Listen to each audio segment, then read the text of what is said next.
Welcome to Business Innovators Radio, featuring industry influencers and trendsetters sharing proven strategies to help you build a better life right now. Hello and welcome to this episode of our show. This is your host, Keith Doherty. Today our special guest is top real estate agent Patrick J. Ryan of Alain Pinel Realtors based out of San Mateo, California. Patrick has been a California licensed realtor since 1989. He has continuously obtained the highest levels of company and industry recognition since 1995 and has been the number one producing residential sales realtor in his office for the past 18 years. Working in the San Francisco Bay Area, namely San Mateo County, Patrick enjoys working with high-performing professionals on a daily basis. All right, with all that said, Patrick, welcome to the show. Thank you, Keith. I'm honored to be on it. Patrick, if we could start for our listeners, what led you into real estate? Was it something that you always knew you wanted to do, or did you maybe stumble into it? Well, I started buying real estate as an investor when I moved to California in 1973 and ended up acquiring several properties with a partner and managed them.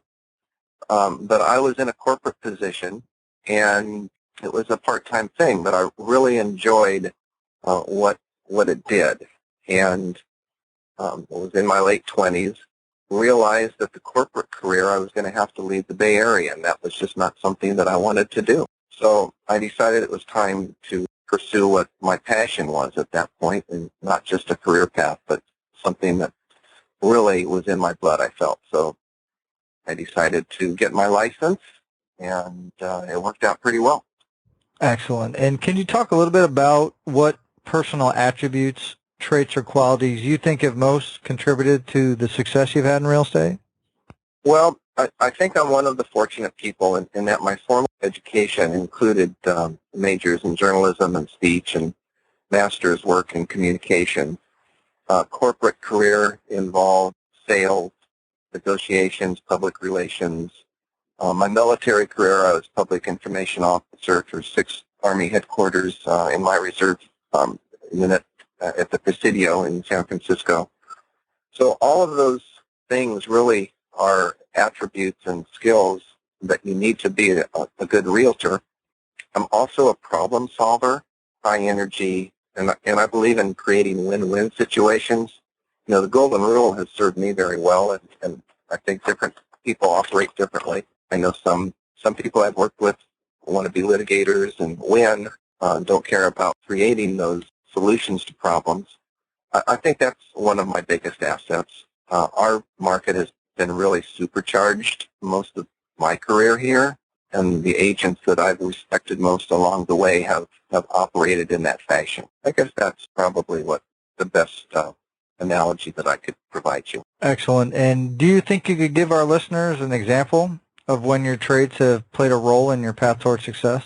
Well, maybe my first transaction would be a good example. It was a condominium, not a big expensive one, and I had gone to the lender that was referred to me and to the title company and officer that was referred to me, and it was the first purchase for my client as well. And we went, and so I told both the lender and the title officer, look, this is my first transaction. I know nothing.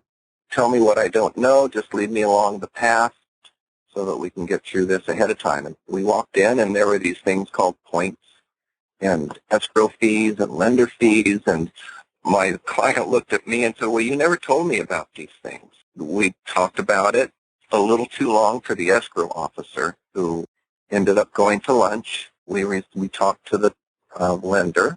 We were able to work out solutions. I was able to find some ways that would work for the buyer.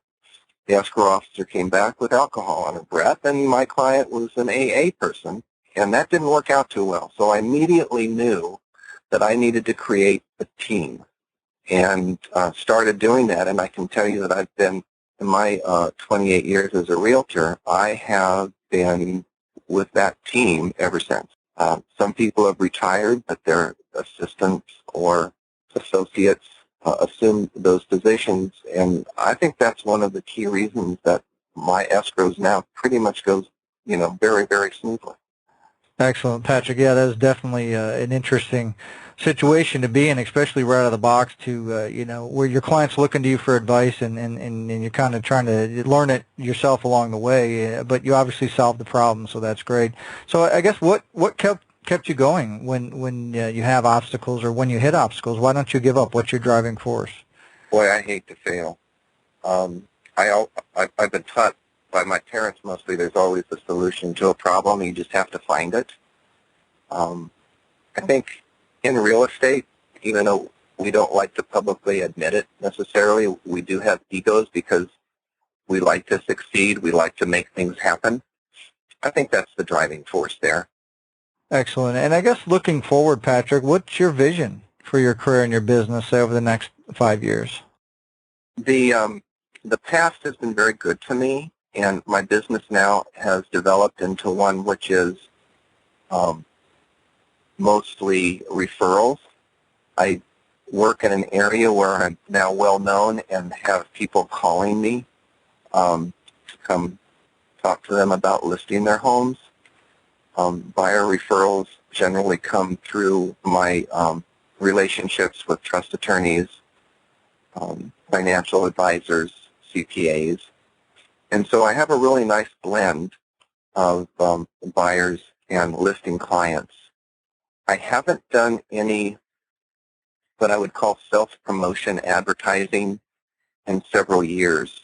So the next 5 years, my plan is just to continue with really good, specific client service and work with people that I know. And so my work is really just that. I don't have to spend any time prospecting, don't have to spend any time creating image ads. It's all about the listings that I have now and the buyers. So it's with my associate and assistant, it allows me to really be with people, which is the part I really like the most.